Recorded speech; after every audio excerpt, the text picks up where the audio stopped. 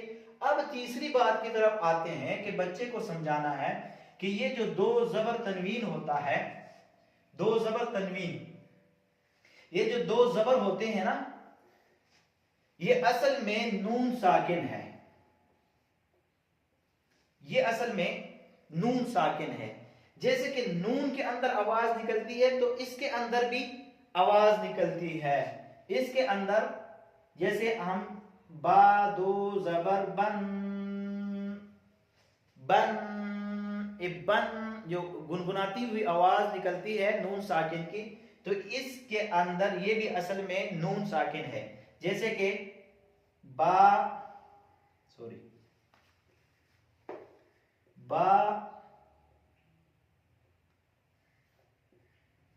نون زبر بن، تو دیکھو آواز میں جب دونوں کی آواز نکلتی ہے تو وہ سیم ہے، دونوں اس کی آواز اور اس کی آواز دونوں سیم ہے. تو اس سے معلوم ہوا کہ یہ دو زبر دو تنوین ہوتا ہے یہ اصل میں نون ساکن ہے اور اس نون ساکن کی آواز نکل رہی ہے. اور اس کے اندر جو اہم بات ہے وہ اخیر میں آنے والی ہے کہ اس کے اندر ہم نے کیا کرنا ہوتا ہے، آواز کدھر لے کے جانی ہے اور کیسے آواز نکالنی ہے، وہ اہم ٹاپک آگے آ رہا ہے. تیسری بات بھی کلیئر ہو گئی کہ یہ اصل میں جو دو زبر تنوین ہوتا ہے یہ نون ساکن ہے اور نون ساکن کے اندر جیسے آواز گنگناتی ہوئی نکلتی ہے تو اسی طرح دو زبر تنوین کے اندر بھی اسی طرح آواز گنگناتی ہوئی نکلتی ہے کہ حمزہ دو زبر ان، حمزہ نون زبر ان، اسی طرح میم دو زبر من، میم نون زبر من. تو آواز میں ایکویلٹی ہے، یہ آواز میں یکجہتی ہے، لیکن اگر رسم الخط میں دیکھا جائے تو یہ ایسے لکھا جاتا ہے اور رسم الخط میں دیکھا جائے تو یہ ایسے لکھا جاتا ہے. لیکن اصل میں یہ جو تنوین ہے یہ نون ساکن ہے، یہی نون ساکن ہے اور اس نون ساکن کی آواز نکل رہی ہے. ان، بن، تن، بات جو ہمارے پاس ہے نمبر 4. اب اگر یہ دو زبر تنوین جس حرف پر ہو، اگر فرض کرے یہ دو زبر تنوین تا پر بھی آیا ہے، تو پر بھی آیا ہے، ایون سارے حروف پر الف سے لے کر یا تک بھی حروف تہجی ہے، سب پر یہ جو تنوین کا نشان آیا ہے، یہ دو زبر تنوین کا سائبل جو علامت ہے یہ آیا ہے. اب یہ علامت جس حرف پر ہو اسے کیا کہیں گے؟ آپ نے بچے کو یہ بھی سمجھانا ہے کہ جس حرف پر یہ سائبل ہو، یہ علامت ہو، تو اس حرف کو ہم کیا کہیں گے؟ اس کا نام بھی بدل جاتا ہے. اب اس کے اوپر سائبل کس کا ہے، علامت کس کا ہے؟ تنوین کا، دو زبر تنوین کی علامت ہے. جب دو زبر تنوین کی علامت ہے تو اب اس با کا نام اور اس تا کا نام، اب اس کو ہم کہیں گے یہ تا منون ہے، منون. اب یہ تا منون ہے کیوں؟ کیونکہ اس کے اوپر علامت دو زبر تنوین کی آئی ہے. اب یہ تا جو ہے یہ بھی منون ہے، کیوں؟ کیونکہ اس کے اوپر جو علامت تنوین کی آئی ہے دو زیر کی، یہ بھی منون ہے. اسی طرح یہ تاج ہے، یہ بھی منون ہے. کیوں؟ کیونکہ اس کے اوپر جو علامت آئی ہے دو پیش کی، یہ علامت بتاتی ہے کہ یہ حرف منون ہے، یعنی اس کے اوپر تنوین آیا ہے. منون کا معنی جس کے اوپر کوئی کام کیا جائے، تو اس کے اوپر یہ تنوین آئی ہے، اس لیے اس کو منون کہا جاتا ہے. تو منون، چوتھی بات بھی ہمارے پاس کلیئر ہو گئی. پانچویں بات جو میں آپ کو سمجھانے جا رہا ہوں وہی آپ نے سمجھنی، وہ بہت اہم بات ہے، اس کو ہم نے سمجھنا ہے. پانچویں بات، اس سبق کے اندر 5 باتوں کا علم آپ کے پاس ہونا چاہیے، تو تب جا کے آپ بچے کو صحیح طریقے سے سمجھا سکیں گے. تو یار ہمارے پاس یہ ہے کہ یہ اس کو منون کہا جاتا ہے. یہ بات بھی ہمارے ذہن سے کلیئر ہو گئی کہ جس حرف پر تنوین کی علامت آ جائے، دو زبر کی علامت ہو یا دو زیر کی علامت ہو یا دو پیش کی علامت ہو، تو اس حرف کو ہم منون کہیں گے. اس حرف کو منون کہا جاتا ہے، یعنی اس کے اوپر تنوین آئی ہے، اس لیے منون نہیں، منون کہا جاتا ہے. منون اسم فاعل کا صیغہ بن جاتا ہے اور منون اسم مفعول کا صیغہ بن جاتا ہے. تو یہ اسم مفعول کا صیغہ ہے کہ یہ منون ہے، کیونکہ اس کے اوپر علامت دو زبر کی آئی ہے، دو زیر کی آئی ہے اور دو پیش کی آئی ہے. تو اس لیے اس کو منون کہا جائے گا. کیا کہا جائے گا؟ منون. طا دو زبر طن، اس کو بھی منون کہتے ہیں. کیوں؟ کیونکہ اس کے اوپر تنوین، علامت دو زبر تنوین کی آئی ہے. یہ طا بھی منون ہے کیونکہ اس کے اوپر علامت دو زیر تنوین کی آئی ہے، اور یہ بھی منون ہے کیونکہ اس کے اوپر دو پیش علامت دو پیش تنوین کی آئی ہے. تو جس حرف پر ایون الف سے لے کر یا تک جس حرف پر بھی تنوین کی علامت آ جائے تو اس کو منون کہا جاتا ہے. اب اس کے منون حرف کے اندر کیا ہوگا، یہ بات سمجھنے کی ہے. اگر آپ اس بات کو سمجھیں گے کہ جو منون حرف کے اندر کیا کیا جائے گا، کیسے پڑھا جائے گا، اس کے پڑھنے کا طریقہ کیا ہے، تب جا کے اب صحیح جو بات ہے، مین بات ہے، وہ اب آنے والی ہے. یعنی اس منون حرف کو ہم کیسے پڑھیں گے، منون حرف کو کیسے پڑھا جائے گا، بچے کو کیسے سمجھایا جائے گا. اب یہ حسن ہے، اگر یہ پانچویں بات آپ نہیں اس کے اندر زیر غور لاتے، اگر یہ بات ہم زیر غور نہیں لائیں گے تو اس کا حسن نہیں رہے گا، کیونکہ تنوین کا حسن جو ہے وہ اس میں ہے، یہ پانچویں بات میں ہے. پانچویں بات ہمارے پاس ہے، اس کے اندر منون حرف کے اندر غنہ ہوگا. منون حرف کے اندر غنہ ہوگا. غنہ کسے کہتے ہیں؟ غنہ کہتے ہیں، میں نے آپ کو پہلے ہی بتایا تھا کہ ناک کے بانسے میں آواز لے جانا. جب آپ ناک کے بانسے میں آواز لے کے جاتے ہیں اور وہ آواز گنگناتی ہوئی، ایسے جیسے وائبریشن کی طرح گنگناتی ہوئی آواز ناک کے اندر جائے گی تو اس کو غنہ کہا جائے گا. تو اس کے اندر ہم نے منون حرف کے اندر ہم نے غنہ کرنا ہے. غنہ ایک الف کے مقدار ہوگا. وہ ایک الف کی مقدار کتنی ہے وہ بھی بتانے جا رہا ہوں. یہ اب اس کے منون حرف کے اندر غنہ ہم کیسے کریں گے؟ با دو زبر بن، ایک الف کے مقدار اس کے اندر ناک کے اندر آواز لے کی جانی ہے. جیسے میں نے آپ کو بتایا کہ یہ نون ساکن ہے اور نون ساکن کے اندر آواز ناک کے اندر چلی جاتی ہے. تو با دو زبر بن، تا دو زبر تن، تا دو زیر تن، تا دو پیش تن. یعنی ان حروف کے اندر یہ جتنے بھی حروف ذکر کیا گیا ہے اس کے اندر غنہ ہوگا. غنہ کس کو کہتے ہیں؟ کہ ناک میں آواز لے کے جانے کو، آواز کو ٹھہرانا تھوڑی دیر کے لیے ایک الف کی مقدار. اب ایک الف کی مقدار کتنی ہے؟ ایک الف کی مقدار 2 حرکات کے برابر ہے. 2 حرکات کے برابر اس کو کھینچنا ہے، اس کو کھینچنا ہے. 2 حرکات کے برابر ناک میں آواز کو ٹھہرانا ہے. اب دو حرکات کی مثال آپ کو کیسے دوں، اشارے سے آپ سمجھ سکتے ہیں. یہ میرا ہاتھ کھلا ہے، اب جتنی دیر میں یہ ہاتھ بند ہوگا آہستہ آہستہ، اتنی دیر آپ نے اس ناک کے اندر آواز کو ٹھہرانا ہے. یعنی تا دو زبر تن. اب دیکھو تن کے اندر جب ہم جتنی دیر میں یہ آواز، یہ مٹھی ہماری بند ہوتی ہے، اتنی دیر میں آپ نے آواز روکے رکھنی. یا مٹھی آپ کی بند ہے لیکن اب اس کو آہستہ آہستہ کھولنا، یا بند کھلنے مٹھی ہے اس کو بند کرنا، یا یہ مٹھی بند ہے اس کو آہستہ آہستہ کھولنا. جیسے تا دو زبر تن، اتنی دیر، یہ اتنی دیر دو حرکات کے برابر آپ نے آواز یہاں ناک کے اندر روکے رکھنی ہے.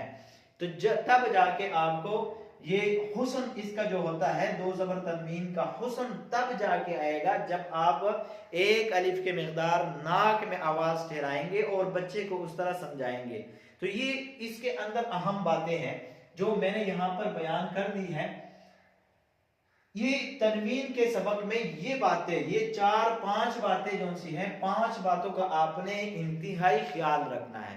تنوین کا سبق جو ہے اس کے اندر یہ 5 باتوں کا اگر آپ خیال نہیں رکھیں گے تو آپ ایک ناکام معلم تصور کیے جائیں گے. اگر ان 5 باتوں کا آپ خیال رکھیں گے تو انشاءاللہ العزیز آپ ٹاپ 10 معلمین میں شمار ہوں گے، کیونکہ ان چیزوں پر آپ نے فوکس دینی ہے. بچے کو جب یہ چیزیں سمجھ آ جاتی ہے تو وہ پھر آپ کا قرآن جب پڑھتا ہے تو بندے کو مزہ ہی آ جاتا ہے کہ یہ حسن ہے قرآن کا. اگر حسن میک اپ ہم جس طرح دلہن کی میک اپ کی جاتی ہے، جتنا خوبصورت میک اپ کیا جائے گا تو اتنی وہ خوبصورت ہوگی. اسی طرح قرآن مجید کا میک اپ یہ ہے کہ آپ نے ان حروف پر توجہ دینی ہے، ان کے حسن پر توجہ دینی ہے، تب جا کے قرآن اچھا بچہ جو ہوتا ہے اچھا ادا کرے گا. اگر ان پر ہم فوکس نہیں دیں گے، یہ بیوٹی پارلر ہے، اگر اس بیوٹی پارلر کے اندر ہم اعلیٰ چیزیں ان کو نہیں بتائیں گے اور اس پر فوکس نہیں دیں گے، اس پر توجہ نہیں دیں گے تو پھر بچہ جو ہے وہ ناکام لوٹے گا. آپ کے لیے بھی خسارے کا سبب، اپنے لیے بھی خسارے کا سبب، والدین کے لیے بھی خسارے کا سبب، ادارے کے لیے بھی خسارے کا سبب. تو ہر معلم سے میری یہ ریکویسٹ ہے کہ آپ بچوں کو امانت سمجھ کر اس کو تعلیم دیں، امانت سمجھ کر. تو یہ ہے، میں نے اپنے حق ادا کر دیا کہ آپ کو یہ چیزیں بتا دی کہ آپ نے، میرا 10-15 سال کا تجربہ ہے کہ میں پڑھا رہا ہوں الحمدللہ. میں نے جتنا بچے کو اس انداز میں پڑھایا ہے الحمدللہ آج وہ کامیاب ترین شاگردوں میں میرا شمار ہوتا ہے. اور میں آپ کو اگزامپل، میری ویڈیو جتنی بھی ہے آپ اس میں دیکھ سکتے ہیں، آخر میں ایک بچے کا ویڈیو ضرور دیتا ہوں. تو اس میں بھی انشاءاللہ العزیز بچے کو آپ نے کیسے اجرا کروانی ہے اس کی ویڈیو بھی انشاءاللہ العزیز آپ کو لگا کر دے دوں گا. اور آپ کو اس بورڈ پر بھی سمجھاؤں گا کہ آپ نے بچہ بھی میرے ساتھ کھڑا ہوگا انشاءاللہ العزیز، کہ وہ بچے کو آپ نے کیسے جو ہے اس کو کرنا ہے، وہ اجرا کروانی ہے. تو یہ ہے ہمارے پاس. اور تنوین کے اندر یہ ان باتوں کا آپ نے خیال رکھنا ہے. یہ تا دو زبر تن، تا دو زیر تن، تا دو پیش تن، تا دو زبر تن، تا دو زیر تن، تا دو پیش تن.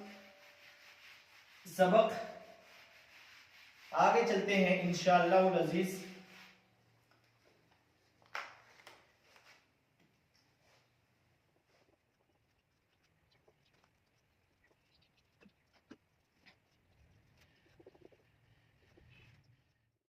پڑھیں گے ایسے، تا دو زبر تن، تا دو زیر تن، تا دو پیش تن. یہ 2 زبر، یہ 2 زیر، یہ 2 پیش. اسی طرح تا دو زبر تن، تا دو زیر تن، تا دو پیش تن.